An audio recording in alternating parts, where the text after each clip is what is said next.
Hey guys, it's Jason here. Welcome back to the channel and welcome to the video. Today we're going to be checking out the Radiolink rc6gs version 3 now. This radio, guys, has a lot of features, and I'm not going to go through every single one of them in this video because it would go on and on and on. But what I am going to do is this. We're going to unbox it. We are going to address the elephant in the room, and then we're going to go over some of its key features. So the ones that I actually deem to be, usable, and actually ones that I can see being used on, let's say, my drag car or some of my more high-speed buggies and stuff like that, because there are a lot of cool features. Now, up front, I'm going to let you guys know I did not know that much about Radiolink before receiving this radio. I had seen a video, and it was one of Kevin Talbot's, where he removed his Futaba receiver and installed a Radiolink receiver so that he could use a Radiolink radio to work on his high-speed runs because he was blowing tires and all this stuff. But that's, you guys can watch that video, and my guess is you probably already have. But when I saw that, it got me interested, and I thought to myself, okay, you know what? If these guys with these high-priced, high-speed cars are using this radio, then I should probably look into it. Now, one thing I'm going to say, over here, we got the rc6gs. Right here, right now, if I did a good enough job, you're going to see the rc8x radio. And this thing, guys, is badass. I'm kind of interested in that radio too, but I'm starting off with this one just because it'll get me familiar with a lot of the features, and the price point, guys, is amazing. And we are going to address the price point later in the video. But for now, let's just check it out. Unboxing, guys, I just want to give a huge shout out to Radiolink for sending me out this radio. I did mention that I'm interested in the rc8x. That's how I actually first sort of started my contact with them. And this was kind of, I guess you can say, sort of the trial. They wanted me to get this one first. They wanted me to get familiar with it, check out all the features and all that kind of fun stuff. And then later on, we will talk about the rc8x. Again, that is, guys, a crazy radio. That actually, I think, is the one that was being run in that video I was talking about from Kevin Talbot. Now, we're going to just quickly go over everything that's in the box. We'll get it all out. Here's a receiver. Now, it is a dual antenna receiver. And it's probably, guys, a good time to mention this. This radio with this receiver, I'll have to check on the other receivers, has up to a 600 meter range. Now, I know you might be thinking, well, hey, I don't need 600 meters, because that is pretty insane. But think of it like this. If the radio can do 600 meters, you're not going to have any issues at all when you're doing your 50, your 100, maybe even 200. Now, obviously, when it comes to the high-speed cars, they're starting way off, let's say down a runway, way off down a flat road, and they're building up their speed, and then they're going by, and they're going so fast that at that point they're covering a lot of distance very, very quickly. So again, I can understand why this system and this kind of receiver exists, because if I was doing that, I want something that's going to obviously stay in contact with my car and not lose a signal. Now, I did mention the elephant in the room. However, now that I've got the radio in my hand, so when I first kind of saw this radio, it sort of reminds me of kind of a few older transmitters I've had in the past. However, yeah, again, besides from the antenna, which unfortunately you'll have to be careful with because you don't want to break it, the radio actually feels pretty good. The trigger's got a nice feel to it. The foam on the wheel is also nice. It actually has a pretty good control. So overall, guys, and then you've got these sort of little textured things around your grip here and here, which I kind of like. You know what, guys? It's kind of funny. I had something kind of ready to say, and the radio actually, guys, feels very, very good in the hand. And you know what? I think right now I'm going to drop this one part. So this radio in Canada is $110 Canadian, and that includes the receiver, and $80 US. $80 US, $110 Canadian for a radio that does up to 600 meters, 7 channels, built-in telemetry. I should add that, guys. So again, I'm going to be covering that later in the video, but you can see on here, right here at the top, it says, just making sure it stays focused, telemetry. And you see this little plug here. That's what this little guy is for. And again, we're going to go over this, but the neat thing about this is you don't actually need this whole wiring harness. Pretty much all you need is the JST plug. So I actually ordered some of these from Amazon so I can add them to other ESCs. But again, we're going to cover that later. So what we're going to do first is I'm just going to get some batteries in it. I want to see this thing powered up. I'm going to remove the little film.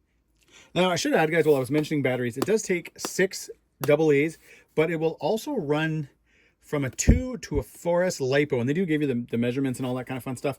I don't know what the advantages of the 4S would be running more voltage, but either way you can do it. So you can see it does have backlight, so hopefully that's coming across on camera, so you can see it's got the blue, which is kind of nice because oddly enough that even in 2023, a lot of radios that are out there still don't have backlight. And they're actually, guys, I run one right now that doesn't have that. And I do find, especially sometimes if I'm in the shop or I'm outside and there's a lot of sun or it's dark, you have a hard time trying to see the screen. So it'll be interesting to see what this is like when we get it outside, but we're gonna go ahead and remove the little film. I probably could have kept that on just to keep the scratches down. Now, what you can see here is you can see model 1 right at the top here. This radio does have a 30 model memory. So what's nice about that, obviously, yes, 30 models is cool, but the receivers aren't going to cost you an arm and a leg either. I think here in Canada, they range anywhere from like 20 to 30 bucks, depending on the one you get. So this one, guys, actually does have a built-in gyro as well. So there's a little, I don't know where it is on here, right here. There's a little button right there. Hopefully you guys can see that you put that in. That can turn it on and off the gyro. So if you want to use it or not, and then obviously you can go through the menu on the radio to kind of set everything up. Now what I'm going to start with is just naming the models that I'm going to be running with this radio. So I'm going to be using the Asuga, the Kagama, and probably the Mojave 4S, which is just 3 of the newer cars that I've got. So I had kind of started naming it, and then I thought, hey, why not show you guys what I'm doing? So to get into the menu, you hold these 2 buttons down. Now you would have landed right here. So you would have gone into model. You would have chosen, again, 1 through 30. I'm going to set the Asuga up as number 1. So I would have chose that. We've got number 1. Now what we're going to do is we're going to go down to name. And I've already started it. So the A, the S, the U. Now we're going to make our way to G, to A, and nothing. We're going to back out. And now we've got Asuga. So all we've done at this point, I haven't bound it to the receiver or anything like that. My guess is it might even be bound out of the box that way because that one came with it. But either way, I was just wondering when I first started this, when I went into the menu up here, when I went into the model, I couldn't change the name here. So I was kind of clicking on it and I was thinking, oh, I'm going to have to keep this as model 1, model 2, model 3, etc. But I thought, hey, you know what? Let's just play with the radio a little bit. And I went down. And again, right there, you can go in and you can name your model type thing. So again, I'll have the Asuga, the Kagama, and probably the Mojave 4S. All right, so I sort of got carried away there with showing you guys the naming and all that kind of fun stuff. But again, I really just want to kind of cover some of the features in this video so that you guys know of them. And then in future videos, and there's going to be quite a bit, we'll get more into those actual features and how you can set them up and all that stuff. Now, there's a few things though that without getting right into it and actually using an ESC and all that stuff, I did want to talk about, and that is the built-in telemetry. So as I showed you guys kind of earlier on, right on the receiver here, you've got the telemetry. You've got this little connector. It would go in just like that. And then over here, what you'd have is you'd have the ESC plugged into one end and your battery plugged into another. And then it sends real-time onboard your voltage to your radio. So you're actually going to know where your volts are at. You're going to be able to watch your battery go down. Now, a lot of companies have features like that. A lot of companies have built-in telemetry and all that kind of stuff, but they usually come with kind of a cost. They come with having to use their batteries, a proprietary plug, all that kind of fun stuff, or not so fun stuff. With the Radiolink transmitter, you don't have to. You see here, you do have this. Obviously, guys, this just makes it easy if you're running a lot of XT60s or something like that. You could just use this adapter in and out of multiple vehicles and stuff like that. But all you need is basically a JST plug like this. So with that end on it, kind of hard to tell right now. And then you would just be able to solder this onto any connector. So you've got an ESC, you've got your male plug. You would just solder that on, and then you could bring that in, bring it into your receiver, and you would always have that real-time telemetry going to your radio. I like that because, again, one, you're not using a company's proprietary plug, so you don't have to use a Traxxas connector or an IC5 or anything like that. You can connect it to any type of connector at all, whether it's an XT60, XT90, IC5, EC5, anything like that. But the other part I like about that is that I was out, I think, a few weeks ago with my Mojave 4S, and I was jumping it pretty hard. I was having a good time, and I was launching it, and I was doing backflips and all that stuff. And I know a few times in that video, I mentioned that I was kind of worried about LVC kicking in, because the last thing I wanted to do with that truck was be, 20 feet in the air and have LVC kick in and not be able to control it and bring it down the way I want to. So being able to do that with any plug, any battery at all, having it go straight through to the radio, I'd just be able to glance down and check it. And again, guys, we are going to be doing that in future videos. I'm going to be showing you guys how all that works. But for this video, I want to cover them. So I want you guys to know what you are able to get. So again, guys, you don't necessarily even have to use this as long as you have the JST plug, because again, that's plugging into your receiver. You can just wire this into your ESC and you'll be good to go. Now, I haven't spent much time yet on the transmitter, so that's what I'm going to do now. So physically, guys, like I mentioned, the transmitter does feel really good in hand. I've got 6 AA's in it right now, so yes, there is a little bit of weight to it, but it's still nothing bad by any means. You have a little mount back here for your lanyard, which they do include. So I don't often use these very much. I've used to use them with like aircraft radios and stuff like that because they were pretty big and heavy, but it is kind of nice to have this because you can attach it. And even if you just throw the lanyard around your wrist type thing, if you happen to slip, you accidentally drop your radio, at least the lanyard itself will catch it. So it's kind of nice to have. Radio itself, again, there is buttons and toggle switches everywhere. So I'm going to go over kind of sort of the default way that this radio I think has been kind of set up. But they do allow you to change almost everything. And I almost want to say everything, but I know someone's going to be like, no, you can't do this. So I'm going to say almost everything. Now, you've got right here by your thumb, you've got 2 buttons right here. These are just kind of like more like an on and off type thing. So if you were turning on something, you could either have it where, let's say it was something like cruise control. You can have this button, engage cruise control, or you could set up something kind of as like almost like an on-off switch in the sense that, you hold it, something's engaged, whether it's, let's say, dual rates. You could have this where you're holding it for dual rates. So maybe you want to reduce your servo a lot for the actual, run. Let's say you were drag racing and you didn't want to have your full steering. You could set this up multiple ways. You could have it where you have to hold it like this to actually drive your car around while you're kind of getting in a position, or you could have it where when you hold this, that limits your steering, and then you have very little bit of steering from when you're going down the track. I actually, guys, and you've heard this in many videos that I've done, where I'll kind of sometimes complain when I'm coming up to the ramp that as I'm coming up to the ramp, that the car is almost kind of twitchy, especially if I'm driving something big, let's say like a Creighton 8S, where you really got to line that up with the ramp. I could actually see myself using that feature, being able to use the dual rates, reduce my steering. So when I actually am getting in line with the ramp, you could hit this, not have that full control, and then the buggy itself wouldn't be so twitchy. I kind of like that. I probably will set that up at some point. The cruise control feature, I'm not sure, guys, how I will use that. The radio uses a idle up feature, so I'll kind of show you guys that quickly if I can find it on here right now. Right there. So in here, this is how you would set it up. So back kind of like with gassers and nitros, what you could do is you could sort of have like an idle up feature where you could, let's say when you were starting your car or something like that, you could actually hold a switch and it would allow your servo to travel a little bit. So it would kind of open up the carbs, where they use it as kind of a cruise control feature. I never used all that much, but it's nice to know that you have it. Now, what we're in now is throttle speed. So this is the feature that I was talking about earlier on in the video when I was saying that I was watching a Kevin Talbot video, and this is what they were doing. They were using the throttle speed feature. Now, how this works is you have a few different features in here. Now, one is basically, this is the simple one. So this just basically says, okay, what we're going to do is we're going to put a delay on the response from the trigger and your actual ESC for getting the power out to the motor. So how it works is this. Right now we've got 100, which means like normal things, if you pull your trigger, you're an immediate go. So I'm going to actually, guys, bring you back right here. So you can see, hopefully I'm going to try to do this the best that I can. It's going to be kind of hard with the glare, but pull the trigger, bar goes across. Pull the trigger, bar instantly goes across. Now, if we go in here, we go to throttle speed, go down here, we're going to turn this really down. Now, this is for dramatic effect. We're going to turn it right to the bottom.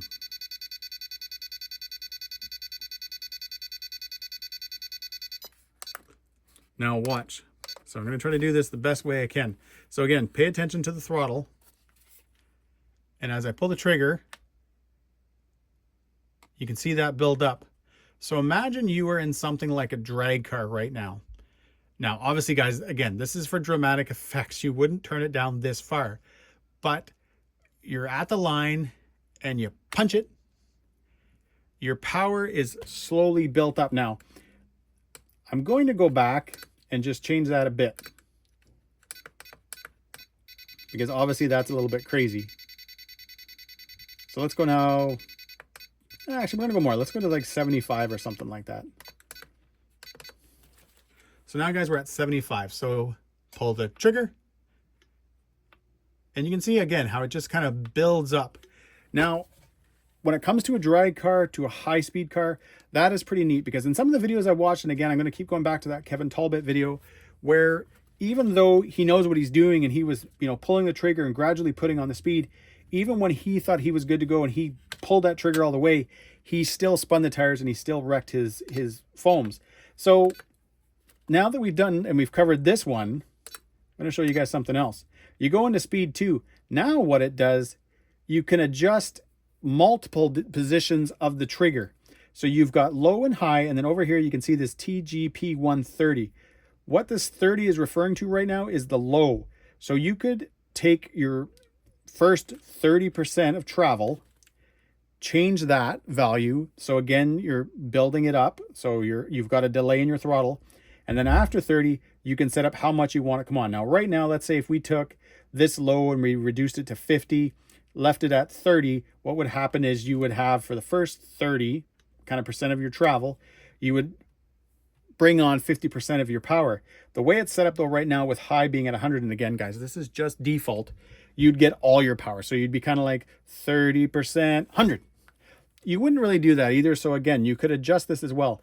Now, I just realized I'm doing what I did not want to do in that video, and this is go into all these features and spend too much time on them. But I thought this is one thing that I think is very, very cool. And I could see a lot of people using this, because from your actual drag cars to even just high speed cars, you get into infractions, limitless, all that stuff. Even for not necessarily the super hardcore people, this could still be a very cool feature with an out of box car. I can tell you right now with my Felony, you know, when you gun that thing, it spun, you were wearing down the tires, all that kind of stuff. So again, to be able to go in here and kind of play with this and then be able to test your run speeds and all that kind of stuff, check your time, I think this is very cool. And the fact that it's built in, and I am going to keep coming back to it, a $110 Canadian, $80 US radio is honestly pretty insane. Now, a few of the things I want to go over, guys, with this whole radio and this whole setup is the receiver. So this is a 7-channel receiver, built-in telemetry, as well as, guys, it is splash resistant. Now, I think they refer to it as splash proof. It is IPX4 rated, which means it's splash resistant. They do not want you to completely submerge it or anything like that, but if you get a splash, you get a little bit of water on it, you're going to be good to go. A few of the things I want to go over, you do have a mount here at the top. So this is kind of like a little screw hole. I'm not sure what mount actually fits on here, but if you wanted to, let's say, have a phone, some type of FPV screen or something like that, you can. You also have right here this little port. It's a USB. I'm assuming it's a mini or a micro. It is not like a charge port or anything like that. Let's say if you were running the LiPo, but it is used for if you needed to update the firmware and all that kind of stuff. I'm not sure yet. I'm going to have to check again, guys, what the most current release is, version type thing, and we'll probably update that. This port right here, I believe, guys, is your head tracking. So if you wanted to run FPV and all that kind of fun stuff, you can actually plug it right in there. Now, earlier on, I did mention, guys, the 2 buttons, so I kind of referred to this one as the cruise control button. It can be signed to different features, but it could be something like your cruise control. I think I'd mentioned this one. I would probably use it something like dual rates. But you also have these toggle switches up here, and I'm thinking something like the TRX4, let's say, where you could have your differential locker as well as your high-low. You could probably assign the receiver the servos, set up the channels, and then maybe use mixing or something like that to allow it to kind of do everything. I kind of like that as well. You have this here. Now, they refer to it as the VR knob, and you can see on here, I'm thinking something like this would be nice, let's say, for your gyro. So it's kind of adjusting. I don't know what necessarily Radiolink calls it. I mean, other companies have called it, you know, AVC and TSM and stuff like that. But I'm thinking something like that. So to be able to adjust your gyro, or even if you had something, let's say like rear steering, you might be able to assign that to a channel. So again, then you could adjust your rear steering with the knob instead of it just being a switch. So now the next time you see this radio, guys, is when we are installing the receiver in the Kagama. I just got that truck today, so we need to do the ESC, the motor, the steering servo, all that kind of fun stuff. We're not going to go into any of the more advanced features, so the throttle speed and all that stuff just yet. All I want to do is get the basics set up, get everything installed, and then get out and just start running the truck with this radio, see how it feels. I do want to give a huge thank you to Radiolink for sending out this radio to me. There are links in the description to both the Canadian and the American Amazon page where you can pick this radio up. And guys, as always, if you like this video, give me a big thumbs up. Please subscribe and have a great day.